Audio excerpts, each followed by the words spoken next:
افلا یتدبرون القرآن، اگر تم چاہتے ہو کہ احکامات کو سیکھ سکو تو پھر تمہیں قرآن میں تدبر کرنا ہو. اگر بیوی چاہتی ہے کہ میں کیسے ایک اچھی بیوی بنوں، قرآن میں تدبر کرنا ہوگا.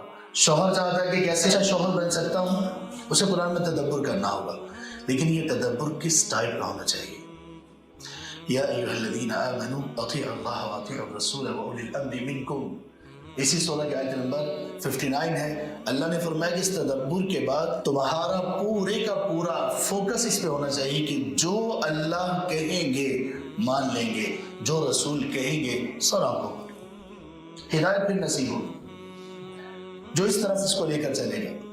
اور جس نے مخالفت کی اس کا کیا بنے گا؟ وَمَن يُشَاقِقِ الرَّسُولَ مِن بَعْدِ مَا تَبَيَّنَ لَهُ الْهُدَىٰ.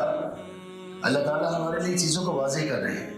فرمایا جس شخص نے اللہ کے احکامات کے واضح ہو جانے کے بعد اس کی مخالفت کی، وَيَتَّبِعْ غَيْرَ سَبِيلِ الْمُؤْمِنِينَ، اور مومنوں کی راستے کو چھوڑ کر کوئی اور راستہ اپنایا، نُوَلِّهِ مَا تَوَلَّىٰ، دنیا میں جس طرح وہ چل رہا ہے اس کی ڈور ڈھیلی کر دی جائے گی، وہ چلتا رہے گا.